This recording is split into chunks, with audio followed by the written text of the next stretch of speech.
You are listening to the Wear Wag Repeat Podcast. I'm your host, Tori Mistick, the founder of Wear Wag Repeat, and I am excited to bring you a brand new episode here talking about what is working for launches in 2025. Have you ever launched a product or a program, an online course, or even a freebie to complete crickets? You are not alone. This has happened to all of us, and the old systems for how to launch something are not always working in 2025. Things have changed. You got to keep it fresh, right? So in this episode, I'm going to talk to you about some of the trends that I'm seeing, and I'll also walk you a little bit behind the scenes of some stuff that I'm going to be implementing because I am launching something really exciting this fall. One of the biggest mistakes that I see petpreneurs and just entrepreneurs in any industry make with their launches is that they assume they can announce it once or just like a few times. They assume if I send out an email, everyone on my email list will see this, right? And if I post on Instagram a few times, everyone will see it, right? Wrong.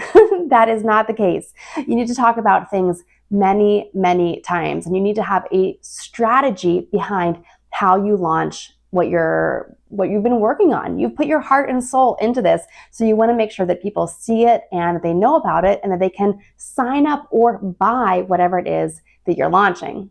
In this episode, I am sharing 3 different strategies that I am seeing people use successfully in 2025. So you're going to want to pay attention to this. I'll tell you exactly why these are strategies that you should consider if you want to sell more of whatever it is that you're selling in 2025.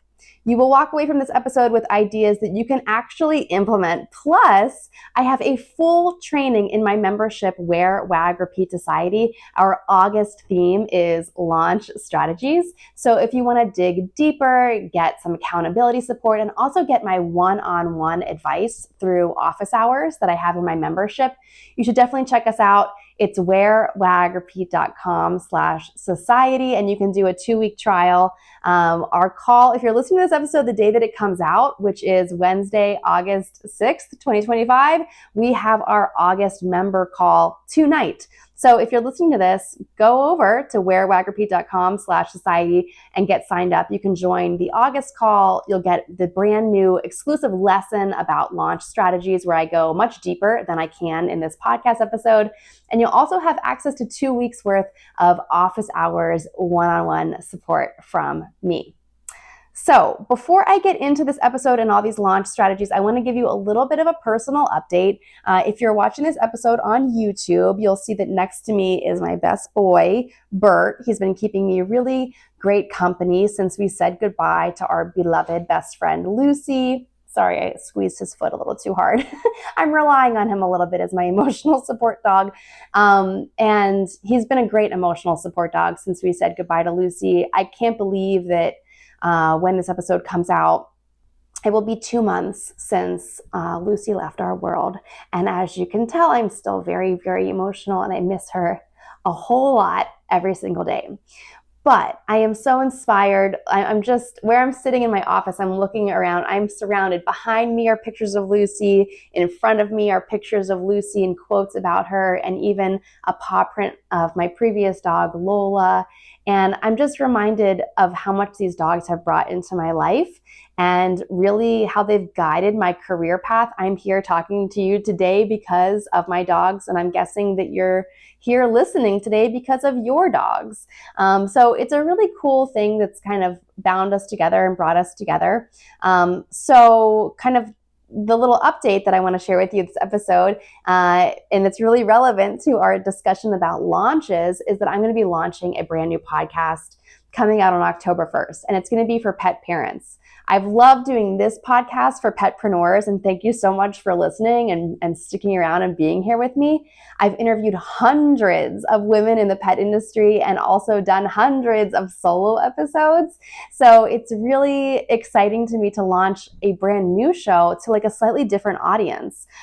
This show that's all about women petpreneurs, everyone's like, that's awfully niche, Tori. That's a very specific audience. And I have no regrets. I love speaking to this specific audience, and I'm so glad that you're here listening or watching this episode. But I'm also really excited to expand my podcast audience with this new show. So I'll release more details as we get closer to the release date, which, if I didn't say already, is October 1st. So I'll be telling you lots more all about this brand new podcast, but that's what I'm working on behind the scenes. I've been ordering some new equipment and just doing a lot of chatting around with ChatGPT to kind of see what are the newest, latest best practices for podcasting, because I started this show like 7 or 8 years ago.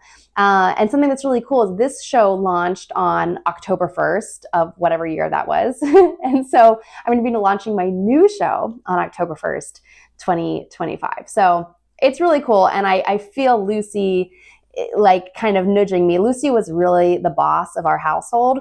So it makes sense that I would feel her kind of nudging me in this direction, more likely barking at me saying, you have to do this.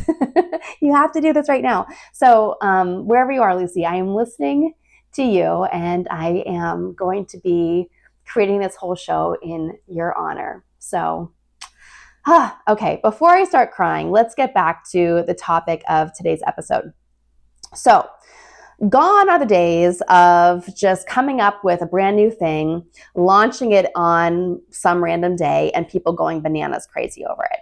You can't really do that anymore when you're launching stuff. These days, you really need to nurture your audience. You need to mention your offer far before it launches, and you need to spend some time explaining to people what your new offer is. What problem does it solve? A common problem that I hear from a lot of petpreneurs that I talk to is they're coming up with a product that solves a really amazing problem, but their audience might not be aware of what that problem is called, or they might not even be aware that they have this problem. A great example is the Do Loop. This is my favorite dog walking accessory. The brand is called Do Loop, and it's this really awesome little plastic doohickey that hangs off of your dog leash, and it holds your full poop bags. Now, if you don't have a device to hold your filled up poop bags after you tie them in a knot and you slide them on this thing, like, you're living in 2010. You need to get a thing to hang your poop bags on your leash after you fill them up with poop, right? But with the Do Loop, I think that a lot of average pet parents might not even know that this is a problem they have. They might not have ever thought, oh, I don't have to walk around carrying a bag of my dog's poop all the time. So a product like that needs to do a little bit of awareness and educating of the customer that, hey, this is a problem if you just open your eyes and think about it, and I have the perfect solution. So that's just an example off the top of my head. You really sometimes need to explain to people what it is that you're offering. And while you're explaining what it is that you're offering, make sure that you do all of this pre-work and this hype work plenty in advance. So take note. I'm talking today on August 6th about my podcast that's dropping on October 1st. So I'm 2 months ahead on the runway here telling you about something that I'm going to be launching, because I want you to be really excited as I am about it, right? So I want you, whatever you're launching, look at your calendar, work like 2 or 3 months back, and start thinking at that 3-month point, what do I need to be doing? And at the 2-month point, start teasing it. And at the 3-month point, get into a little bit more detail and start to build your audience. And then you're going to be ready to launch whenever your launch day does come up. So that is number one. You want to start warming up your audience very, very early. That's the trend that I'm seeing, and that's what I'm seeing is working for launches here in 2025. Now, the second example or strategy that I want to share with you is micro launches. So gone again, I just started the last segment with this, but like gone are the days of I'm going to launch my fall collection, and it's going to be the entire fall collection, and then I'm going to launch the spring collection, and I'm just going to do 2 launches a year, and just I'm done. It doesn't work anymore. People want what's fresh. They want what's new. And so you can really burn yourself out if you're going to try and do these giant large scale launches 6 times a year or something like that. Instead, you want to do these micro launches throughout the year. That way, your audience and your customers are going to see that things are fresh and they're new. It also gives you the ability to be kind of agile and react to trends as they are happening. It's also a lot less work. If you think about doing a micro launch to go along with whatever it is that you're putting out there, you might not need that 3-month runway that I was just talking about. I think you should always think about stuff far in advance, but maybe you want to do like a flash sale or a flash launch, something that's only available for 48 hours. It really does help if you have put in the effort to warm up your audience in advance. If they're aware of what the problem is and what your product is and what solution it provides to them, you can do these little micro launches sprinkled throughout the year.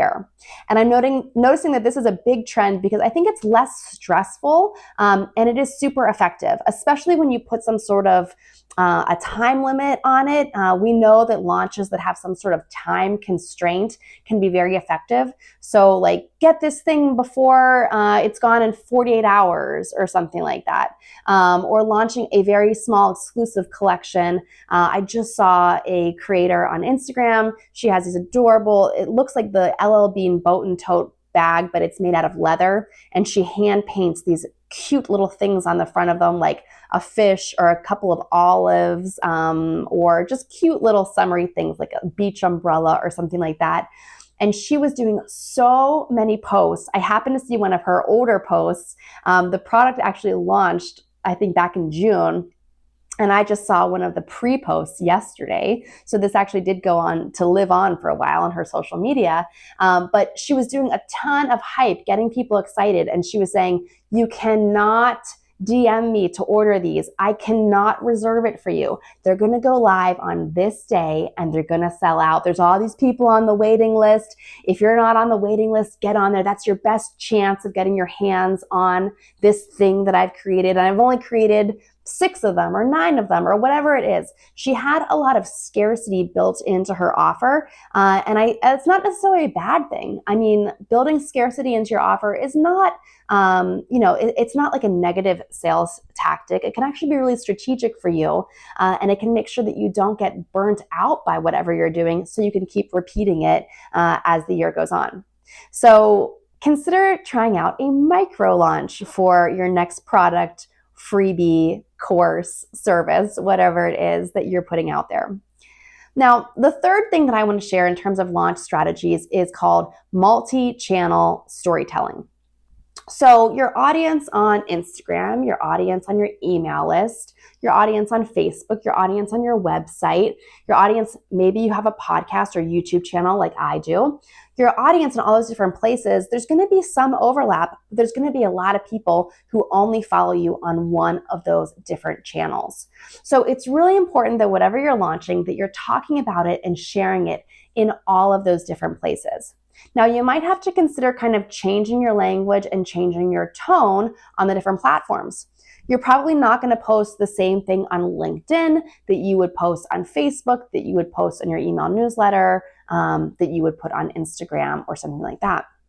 So you want to make sure that you are really catering your content to these different platforms and that you are showing up in all those different places. I was just listening to a podcast episode about Mel Robbins. You might be familiar with her. She is the creator of some different concepts like the 5-second rule, which does not have to do with eating food off the floor. It's different than that. But her new book is called The Let Them Theory. And I was just listening to a podcast episode that was like, how did Mel Robbins become so known, so ubiquitous? She's everywhere right now. Everyone's talking about her new book. So how did she do this? And the podcast episode was really about how she just experiments so much on social media.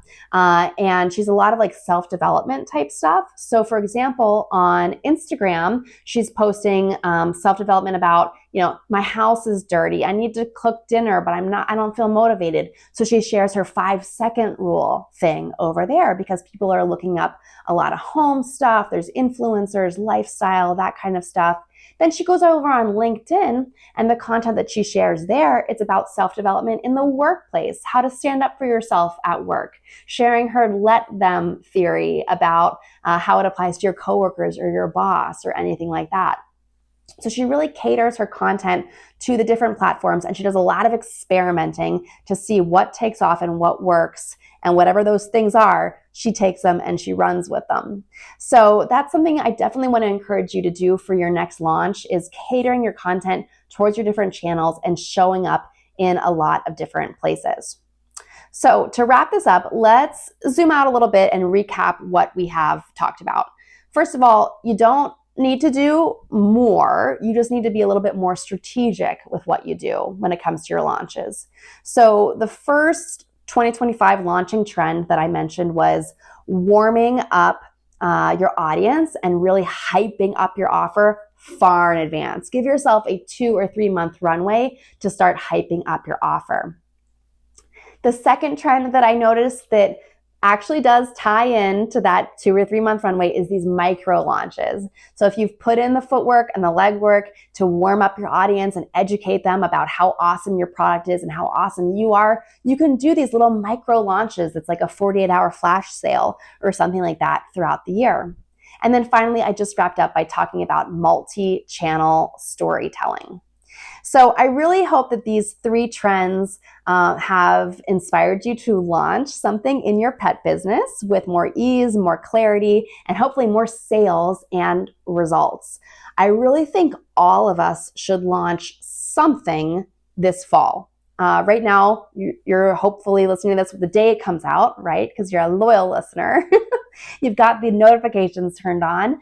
It's August 6th today, which means that we have September, October, November, December. There are 4 months left in the year. So that's plenty of time to start hyping up your audience now, get them excited, do a couple little micro launches. Maybe do one in October, one in November, one in December. Who knows?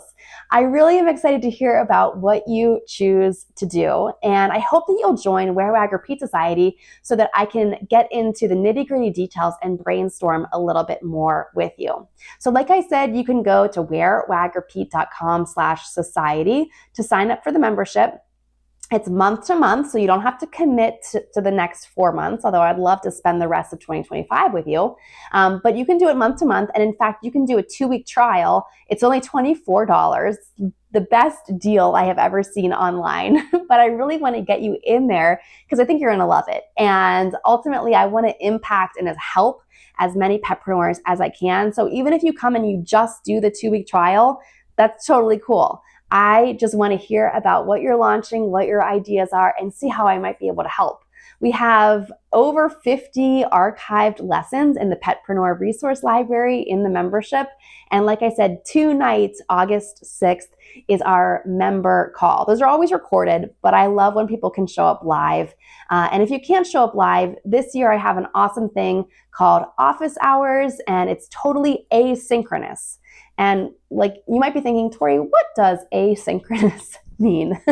It basically means that the office hours don't happen at a set time. For me, they do. Every Thursday from 10 to 11 a.m., give or take, I am online answering your questions one-on-one. But you can submit your question anytime. So you don't have to be available on Thursday mornings. You can send me a message at midnight on Saturday when you just got home from some wild and crazy nightclub and you had a crazy idea about your pet business. You can send me a message on Saturday night. Or if you're waking up at 5 a.m. to walk your dog before it gets too hot out, you can also send me a little voice note or a text message then. It all happens through the free Voxer app, which I'm really loving using for office hours. If you want to do some kind of office hours or customer support in your business, I highly recommend checking out Voxer because it's totally free and it's like a little walkie-talkie app that we can use to send messages back and forth. So that's a bonus that's included for all of the people in my membership. So if you want to access that, I would love to have you in there. But either way, I would love to hear what you're working on in your pet business. Make sure to come give me a shout out on social media. You can always find me on Instagram at Wear Wag Repeat, Or you can send me an email, Tori at wearwagrepeat.com, and tell me what you're launching. I would love to hear about it. And if you want to support my upcoming launch, like I said, stay tuned. It's coming October 1st, but I'll be sharing way more details before then. Thank you so much for listening to this episode of the Wear Wag Repeat podcast. Our new schedule is publishing every other week, so I will see you back here in 2 weeks. Have an awesome week and tell your pet that I said hi.